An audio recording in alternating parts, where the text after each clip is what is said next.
Halo semuanya, terima kasih atas waktu dan kesempatan yang telah diberikan kepada kelompok kami. Kami dari kelompok 1 akan mempresentasikan hasil diskusi kelompok kami dengan topik simpati sebagai faktor yang mendasari interaksi sosial. Jadi, teman-teman simak baik-baik ya penjelasan dari kelompok kami. Manusia sebagai makhluk sosial memiliki kemampuan untuk merasakan dan merespon kondisi emosional orang lain. Salah satu bentuk respon tersebut adalah simpati. Melalui simpati, seseorang dapat menunjukkan kepedulian dan perhatian terhadap kondisi orang lain tanpa harus merasakan secara langsung apa yang dialami oleh orang tersebut. Kemampuan bersimpati ini sangat diperlukan dalam membangun hubungan yang sehat dan mendukung di berbagai lingkungan. Melalui kasus analisis, kita bisa melihat bagaimana perubahan perilaku Naya yang tadinya ceria menjadi murung akibat masalah keluarga, dan bagaimana Risa merespon dengan penuh perhatian. Bukan dengan memaksa Naya bercerita atau langsung memberi nasihat, tetapi melalui cara sederhana seperti pesan kecil yang menawarkan kehadiran. Pendekatan ini mencerminkan esensi simpati dalam human relations, di mana hubungan antar manusia dibangun atas dasar kemanusiaan dan kepedulian yang tulus, bukan paksaan atau larut dalam emosi. Baik, saya akan menjelaskan konsep simpati. Simpati berasal dari bahasa Yunani, yaitu simpatia, yang berarti merasakan bersama. Dalam konteks human relation, simpati adalah perasaan peduli dan tertarik terhadap kondisi orang lain, terutama ketika orang tersebut sedang mengalami kesulitan atau penderitaan secara umum. Simpati berarti perasaan prihatin terhadap kondisi emosi orang lain tanpa harus merasakan persis apa yang orang rasakan. Simpati memadai adanya kepedulian namun tetap menjaga jarak emosional. Menurut Sarjono Suekanto, tahun 2013, simpati adalah ketertarikan yang muncul dari keinginan memahami dan bekerja sama dengan pihak lain yang sedang kesulitan. Perbedaan simpati dan empati. Perbedaan utama simpati dengan empati terletak pada kedalaman keterlibatan emosional. Saat bersimpati, kita merasa kasihan dan peduli pada masalah orang lain, tapi kita tetap menjaga jarak dan tidak ikut merasakan sakitnya secara langsung.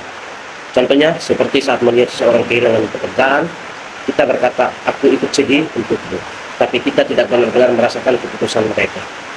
Simpati bersifat lebih kognitif dan menjaga jarak emosional. Sedangkan empati adalah perasaan seolah-olah kita sedang mengalaminya sendiri. Ini menyebabkan imajinasi dan koneksi emosional yang lebih dalam. Contohnya, jika ada teman yang sedang sedih karena putus cinta, kita bisa merasakan sakit hatinya dan berkata, "Aku tahu rasanya seperti apa. Aku pernah mengalami hal serupa."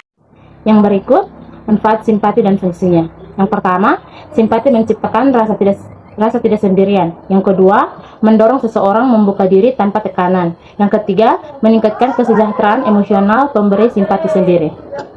Simpati juga memiliki fungsi penting dalam hubungan antar manusia, seperti memberikan dukungan sosial.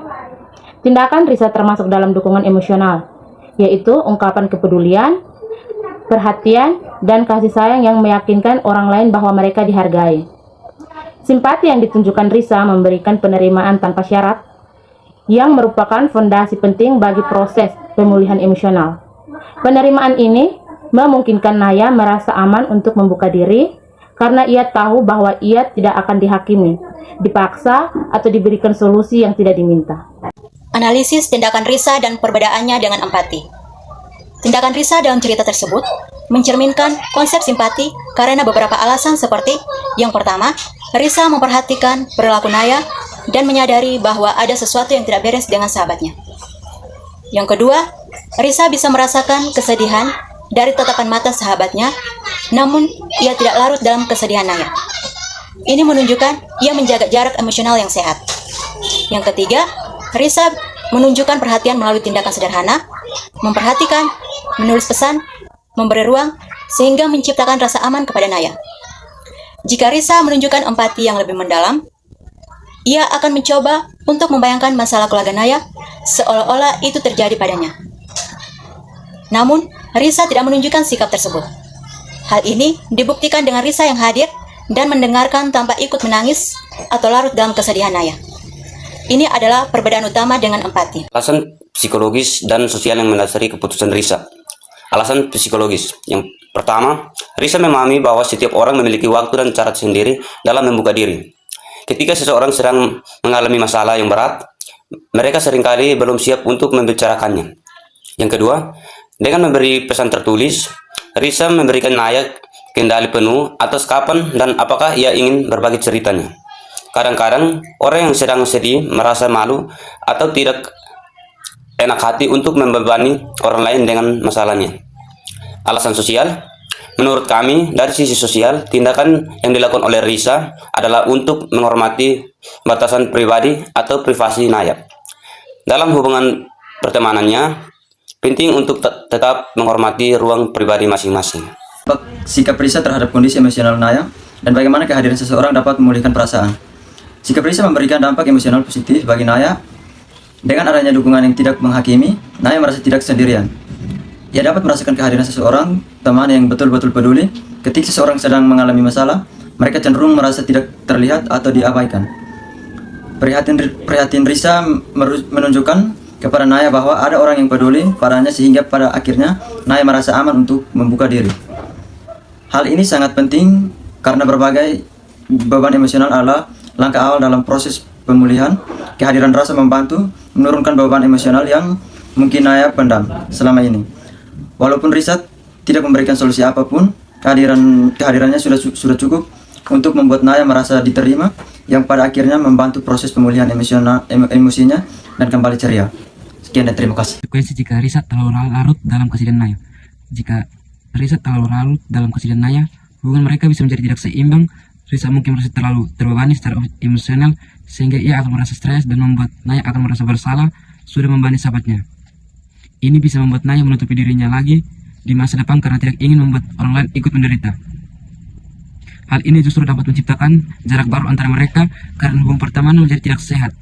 Dalam psikologi, hubungan ada istilah di mana emosi negatif bisa menular dari satu orang ke orang lain. Dalam konsep simpati yang benar, bantuan harus diberikan dengan stabilitas emosi agar hubungan tetap sehat dan proses dukungan tidak menambahkan masalah baru.